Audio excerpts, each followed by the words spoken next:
10년이면 강산도 변한다.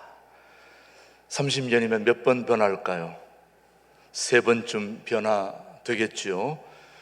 30년 전 남양만 둘의 공동체에 몸담고 있을 때에 김준옥 목사님이 해외 집회를 다녀오셨습니다.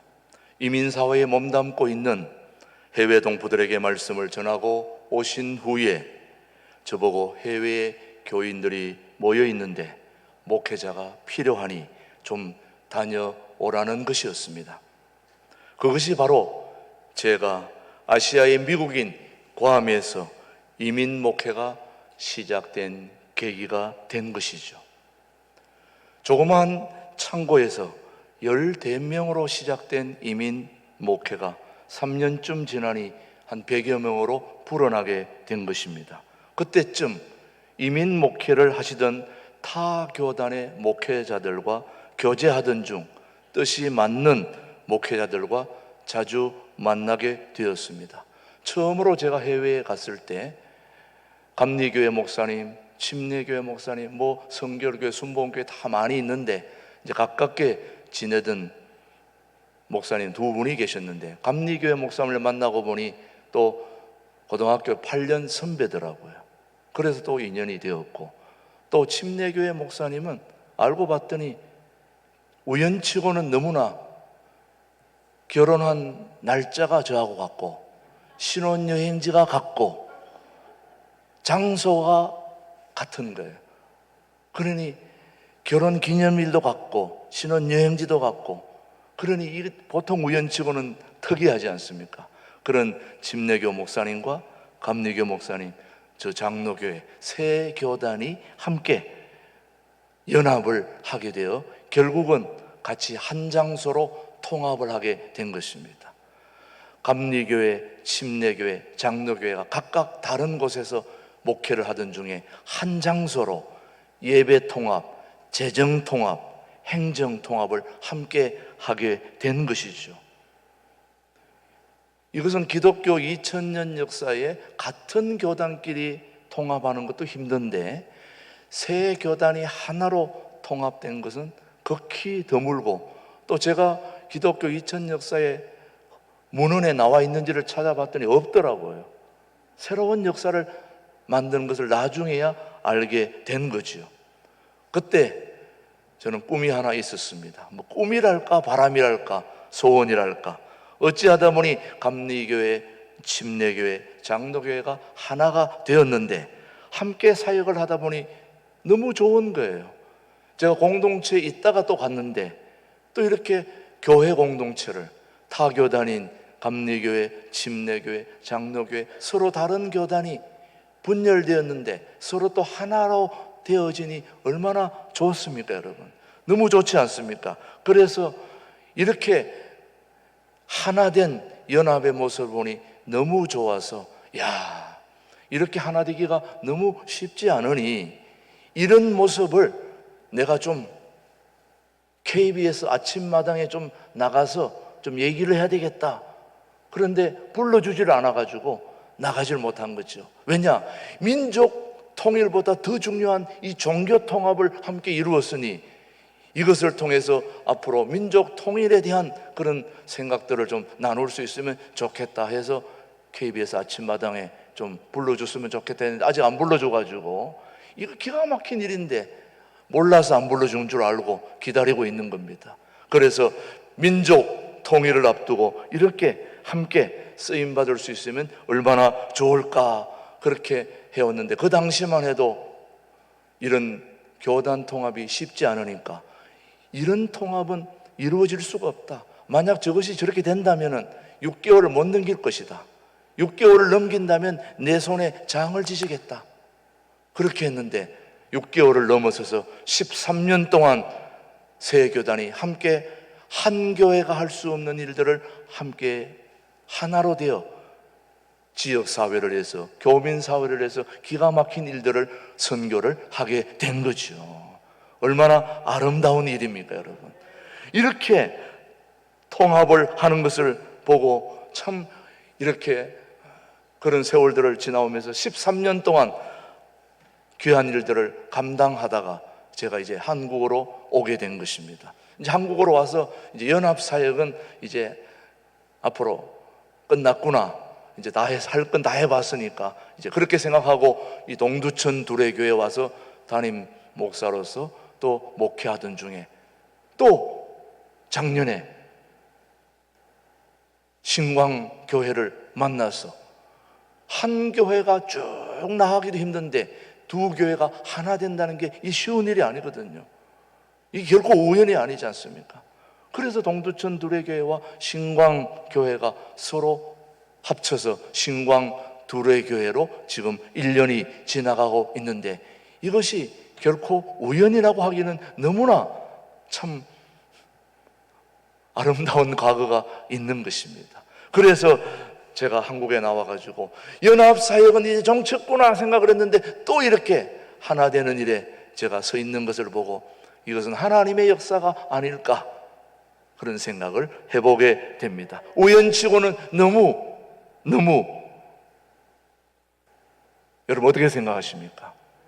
기독교에는 국경이 없지만 신앙인들에게는 조국인 대한민국이 있는 것입니다. 잠깐 우리 민족의 뿌리를 여러분 성경적으로 한번 살펴보면 여기 계신 여러분들에게 한번 물어볼게요. 여러분의 조상 정조 할아버지 묘소가 어디 있는지 아십니까? 한 3대, 4대, 5대까지 올라가면 묘소가 무덤이 어딘지 혹시 또 이름 알고 계십니까? 모르죠. 그러니 지금 벌써 기독교 2000년이 지난 오늘 우리 민족의 뿌리가 어디 있는지 여러분 알고 계시냐고요? 자, 오늘 그런 의미에서 한번 성경적인 근거를 통해서 한번 우리 민족의 뿌리인 원초부터 한번 좀 살펴보려고 합니다.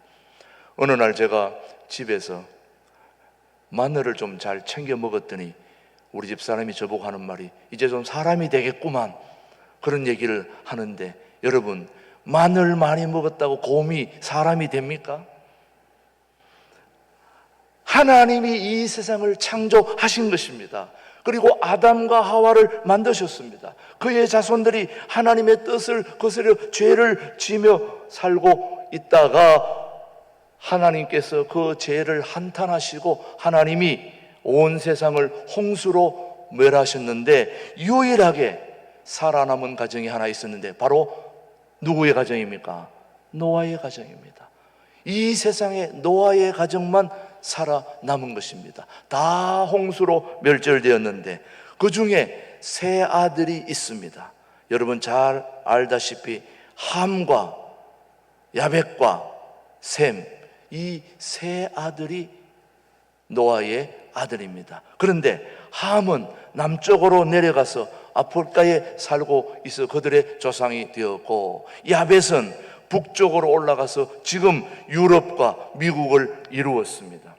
그러면 셈의 자손 중에 에벨이라고 있는데 자 함과 야벳이 나오고 그 다음은 셈인데 셈은 자손 중에 에벨이 나왔는데 에벨은 벨렉과 욕단 형제를 낳았습니다. 자, 벨렉에서 아브라함이 나와 이스라엘을 세웠습니다. 그러면 욕단은 어디로 갔을까요? 욕단. 성경은 우리에게 말해주고 있습니다. 다 여러분 누가 누군지 그건 기억은 할 필요 없습니다. 그러나 오늘 한번 살펴보자는 거죠. 자, 창세기 10장 25절로 31절의 말씀을 여러분이 한번 보십시다. 에벨은 시작. 에벨은 두 아들을 낳고 하나의 이름을 벨렉이라 하였으니 그때의 세상이 나뉘었으며 벨렉의 아우의 이름이 누구라고요?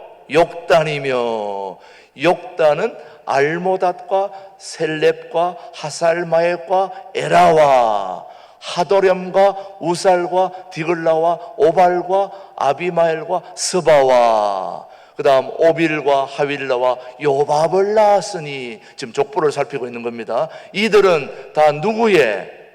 욕단의 아들이며 그들이 거주하는 곳은 메사에서부터 스발로 가는 길에 어디요? 동쪽 산이었더라. 산은 산인데 무슨 산요? 동쪽 산들. 이들은 누구의 자손입니까? 셈의 자손이니 그 족속과 언어와 지방과 나라대로였더라. 자, 선교사 대회 때 두 번째 강사인 대천덕 신부라고 여러분 강원도에 예수원이라고 알죠? 그 대천덕 신부님이 두 번째 강의에 나서서 이런 얘기를 했습니다. 한국 민족은 욕단 민족입니다. 무슨 민족요? 욕단 민족입니다. 착한 민족입니다. 936번의 침략을 받고도 단 한 번에도 없어지지 않고 단 한 번도 다른 나라를 공격한 적이, 침범한 적이 없는 착한 민족입니다. 하나님이 특별하게 사랑하시는 민족이 바로 욕단 민족인데 바로 제사장 민족입니다. 하나님께서 숨겨 놓으신 동방의 유대인입니다. 우리 한국을 그렇게 대천덕 신부가 표현했습니다. 우리 민족은 분명 욕단 민족입니다. 셈의 자손이니까, 성경적으로 지금 내려오는 요 셈의 자손이니까 셈에서 에벨이 나오고 에벨이 두 아들을 낳았는데 큰 아들이 벨렉인데 이스라엘을 세운 것입니다. 작은 아들 욕단은 동방으로 와서 한국을 세웠다.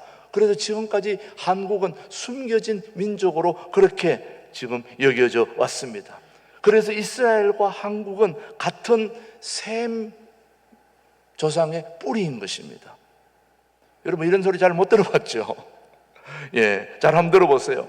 이스라엘과 한국은 같은 셈 뿌리로서 초창기부터 하나님께서는 이스라엘을 드러내어 사용하셨기 때문에 우리가 잘 알게 되지만 우리는 숨겨준 두 번째 민족으로 그렇게 우리가 알고 또 그렇게 생각하는 분들이 많습니다. 그래서 이스라엘과 한국은 같은 뿌리인 것이 여러 면에서 지금 드러나고 있는데 여러분이 한번 쭉 생각을 해보시면 이스라엘과 한국은 유사한 점이 너무 많습니다. 첫 번째, 지구상에서 나라를 세운 날을 하늘이 열린 날, 개천절로 하는 나라는 이스라엘과 한국뿐입니다. 우리 한국이 처음 세워질 때 10월 3일 하늘이 열리는 개천절을 그렇게 했습니다. 오늘 우리 신광두레교회가 신광교회와 동두천 두레교가 하나 됐지만은 동두천 두레교회의 또 역사를 올라가면은 남양만 할빈교회에서부터 시작해서 청계천으로 올라가면 청계천 할빈교회가 10월 3일 개천절 그때 오후 3시에 교회를 창립했습니다. 이스라엘과 한국이 유일하게 나라가 시작된 날이 무슨 날이라고요? 개천절입니다. 하늘이 열리는 개천절에 하게 됐어요. 여러분 미국은 독립기념일이라고 그러고 중국은 건국일이라고 그렇게 표현하는데 유일하게 이스라엘과 한국만 개천절이라고 그렇게 말합니다. 우리 민족은 하늘이 열리며 하나님이 세우신 민족입니다. 우리 민족의 시작은 하나님이라고요. 우리 민족은 당군이 세운 게 아닙니다. 마늘 많이 먹어가지고 곰이 된 게 아니고 하나님이 우리나라를 세우셨어요. 그리고 예배 시작 전에 우리가 불렀던 오늘 예배 시작할 때 불렀던 애국가 그 속에 하나님이 우리를 뭐 한다고 그랬습니까? 보호하사. 이 내용이 들어있는 애국가가 이스라엘과 한국밖에 없다고요. 자, 그런 나라의 그런 면에서 볼 때 이스라엘과 우리는 뿌리가 하나인 것을 여러 면에서 살펴보는데 옷도 그렇습니다. 이스라엘 백성들이 가장 경건하게 생각하는 옷이 바로 흰 옷입니다. 흰 옷. 흰 옷은 순결, 정결을 나타내는데 우리나라 여러분 지금은 여러분 이렇게 다양한 컬러의 옷을 입습니다만은 대한민국이 해방되기 이전 이후의 사진들을 다 보세요. 무슨 옷들입니까? 흰 옷이에요. 거의 다 흰 옷입니다. 까만 것은 모자만 까만 것이었지 나머지는 다 흰 옷만 입었어요. 시장 터고 지금 여러분 전화기 검색 한번 해보세요. 옛날에 무슨 옷을 입었나 다 흰 옷. 그래서 우리나라는 백이 민족입니다. 이스라엘 나라도 흰 옷을 주로 선호했습니다. 지상에서 나라꽃이, 무궁화인 꽃이 한국과 이스라엘 뿐입니다, 여러분. 무궁화. 이스라엘도 무궁화입니다. 샤론의 꽃. 여러분 검색해 보세요. 샤론의 꽃이 무궁화라고 쓰여 있습니다. 이렇게 한국과 이스라엘은 유사한 점이 너무너무 많습니다. 올림픽이 이제 끝난 지 얼마 안 됐습니다만 올림픽 때 육상할 때에 육상 경기 중에 400m, 800m, 1500m 릴레이 경기가 있습니다. 릴레이 경기 할 때에 가장 중요한 게 첫 스타터와 마지막 주자입니다. 그 첫 스타터와 마지막 주자가 좋아야 돼요. 그래야 금메달을 딸 수 있고 승리할 수 있습니다. 그래서 육상 경기를 감독하는 분들은 항상 첫 출발을 잘하는 선수를 뽑고 그 다음에 마지막 마무리 스파트를 마지막 해가지고 마지막 마무리를 잘하는 선수를 처음과 나중에 배치하고 나머지 두 사람을 중간에 넣게 되는 것이요. 그래서 하나님께서는 복음의 시작인 이스라엘을 먼저 사용하셨다면 이제 마지막 선교 항구, 선교 세계를 만드는 그 일에는 누가 쓰임받을 수 있을 것 같습니까? 성경에 누구라고 딱 적어놓지는 않았지만은 믿음의 눈으로 보는 모든 사람들이 이구동성으로 대한민국이 마지막 주자일 것이다 라고 얘기하는데 꼭 그렇다는 건 아니지만 우리가 그렇게 쓰임받았으면 좋지 않겠습니까, 여러분? 그렇지 않을까요, 여러분?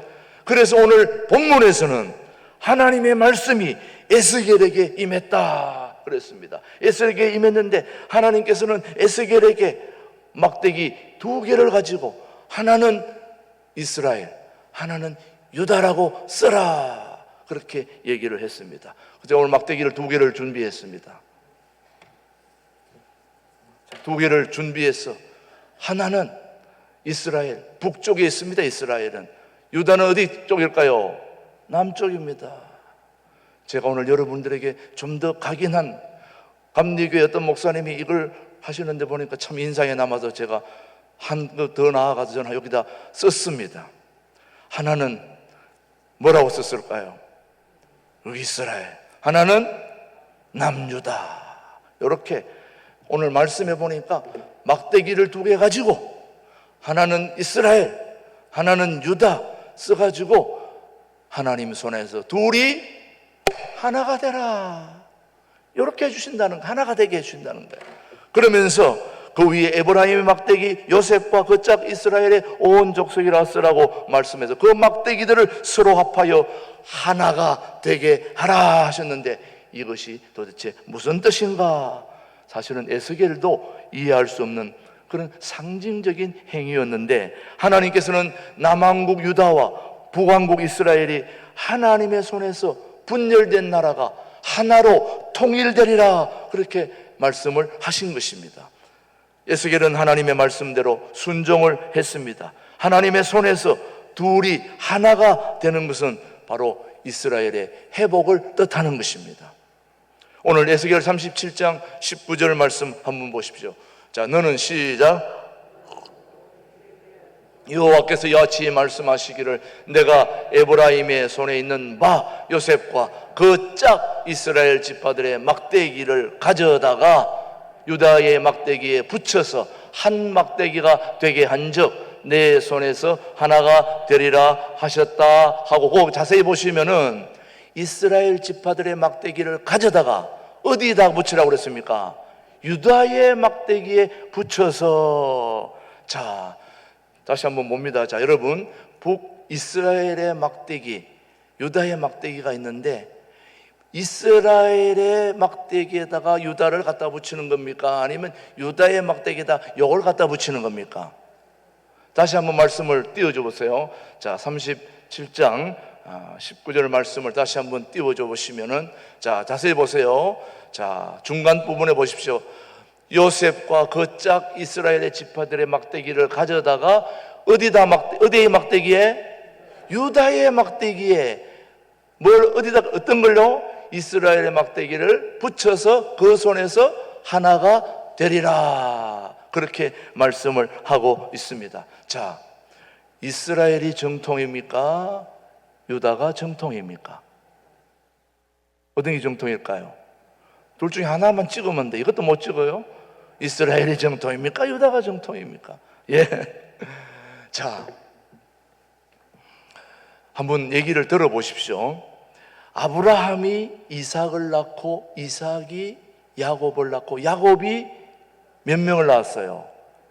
12명을 낳았어요. 12명 중에 네 번째가 누구일까요?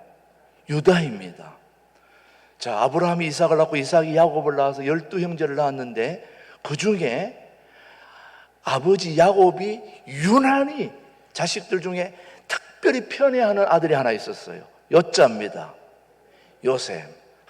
이 요셉이 참 문제입니다. 여러분, 요셉을 굉장히 좋게 생각하는데 요셉에게 참 안 좋은 거 하나가 질을 잘했어요. 질. 뭘 잘했어요? 자랑질을 잘한 거야. 그래가지고 자랑질을 잘해가지고 형제들한테 뭘 받았어요? 미움을 받았어요. 형제들이 다 싫어해. 누구를요? 요셉을. 누구는 사랑하는데 아버지는 좋아하는데, 그러니까 형제들이 요셉만 보면 막 열불이 나는 거야. 그래서 죽여야 되겠다 해가지고 죽이려고 형제들이 요셉을 구덩이에 집어넣습니다. 근데 구덩이에 집어넣는데 아침에 가보니까 살아있어요. 그 구덩이에 물이 있었으면 죽었는데 물이 없는 구덩이였어요. 그래가지고 거기에 던졌는데 안 죽으니까 또 죽이려고 그럴 때에 유다가, 네 번째 아들인 유다가 형제들에게 뭐라고 얘기했느냐? 우리 형제인데 죽여서 뭐 하겠느냐? 무슨 유익이 있겠느냐? 그냥 다른 데 팔아버리라도 목숨은 살려두자. 오늘 한번 창세기 37장 한번 보십시오, 여러분. 유다가 무슨 역할을 했는지 시작. 유다가 자기 형제에게 이르되 우리가 동생을 죽이고 그의 피를 덮어둔들 무엇이 유익할까? 자, 그를 이스마엘 사람들에게 팔고 그에게 우리 손을 대지 말자. 그는 우리의 뭐요? 동생이요 우리의 혈육이니라 하며 그의 형제들이 뭐하였더라? 청종하였더라. 그때부터 12형제 중에 유다가 형제 중에 중심이 됩니다. 리더가 돼요. 왜냐하면 요셉을 다 죽이려고 할 때 죽이지 말자, 살려두면서 형제 모두가 그때부터 유다의 말을 다 따르기로 그렇게 하게 됩니다. 그런데 그때부터 시작을 해서 이스라엘 백성들이 이제 요셉이 애굽으로 내려가서 총리가 되고 많은 민족이 인원이 불어나가지고 이스라엘 민족이 생겨서 다시 출애굽해가지고 모세가 이스라엘 백성들을 이끌어서 광야로 냈을 때, 인도했을 때에 광야를 가는 동안에 구름기둥 불기둥으로 이스라엘 백성을 인도하는 데에 그 불기둥이 앞장서고 구름기둥이 앞장서면 이스라엘 백성이 따라갈 때에 가장 앞장서서 힘든 가운데 가장 앞장서서 주도했던 지파가 어느 지파일까요? 네? 무슨 지파요? 유다 지파였습니다. 광야 생활을 계속 하는 동안에도 항상 구전일에는 모든 앞장선 지파가 바로 유다 지파였습니다. 유다가 중심이 될 수밖에 없는 지파예요. 그런데 가나안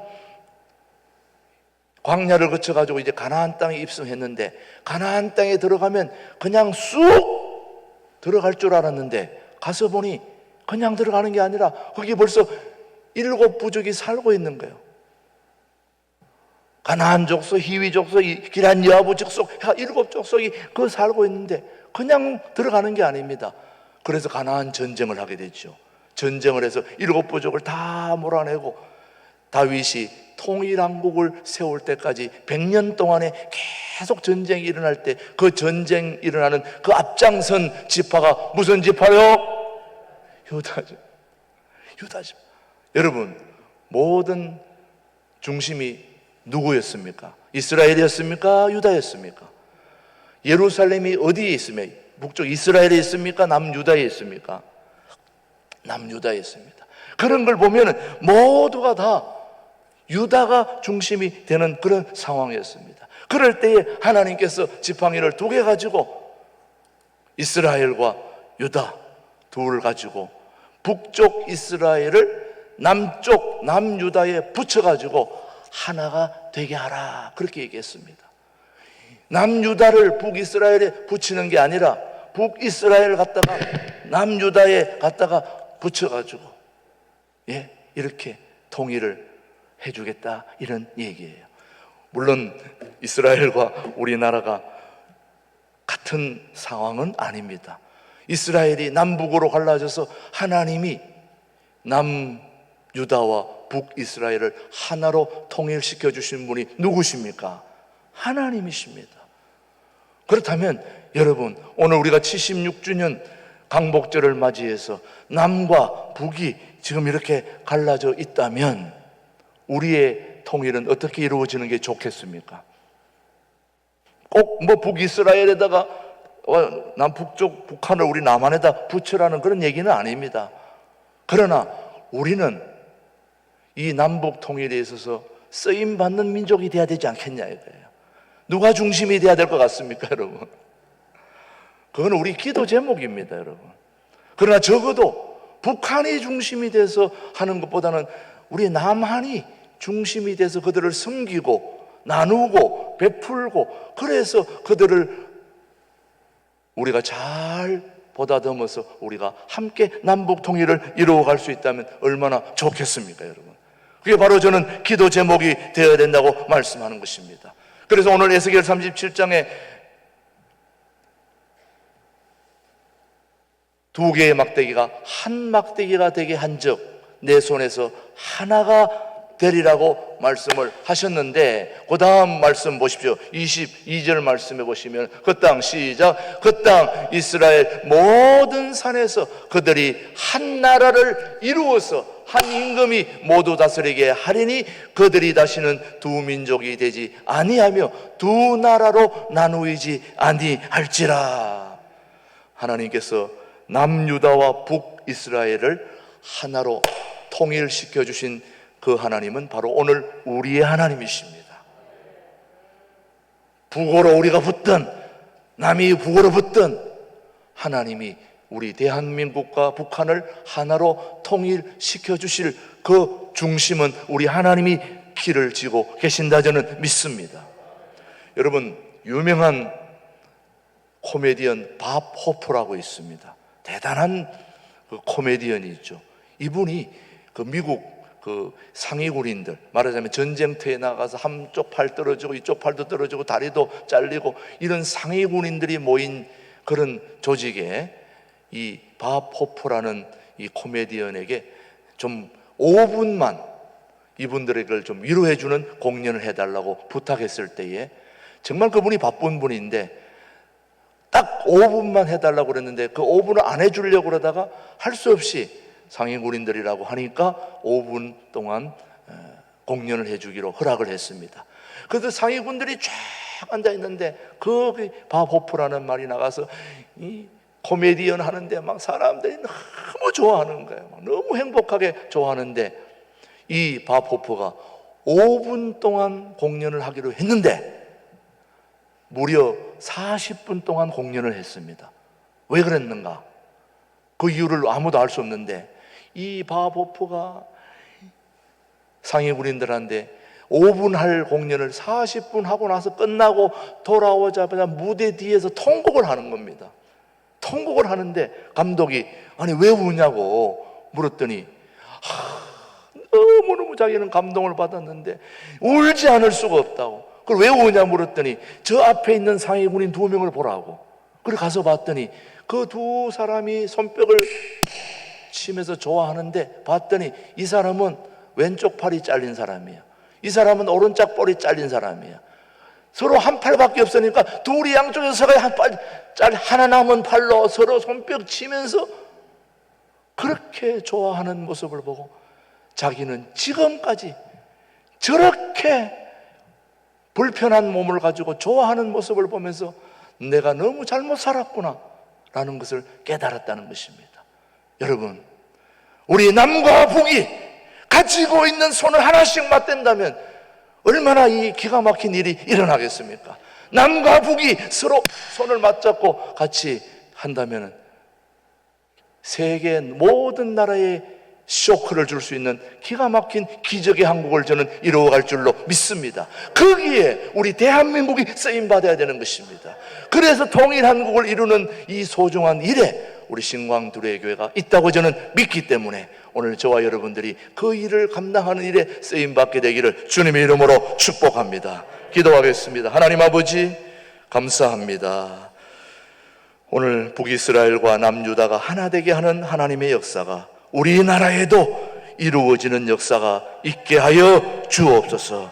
분열의 역사를 하나로 엮고 계시는 주님, 화해의 영을 우리에게 부어 주시옵소서. 갈라짐을 주장하기보다는 하나됨을 애쓰게 하시고 통일의 주인으로 우리 민족을 사용하여 주옵소서. 오늘 저희들을 갈라놓고 있는 온갖 유형무형의 장벽들을 드러내고 폭약과 공해로 썩은 땅을 갈아엎게 하여 주옵소서. 남과 북의 교회가 이 일에 앞장서게 하여 주시옵소서. 오늘도 삼천리 이강산의 구원과 평화 하나됨의 씨를 키워가시는 소중한 일에 우리 신광두레가 쓰임받게 하여 주시옵기를 예수님의 이름으로 기도드립니다. 아멘, 아멘.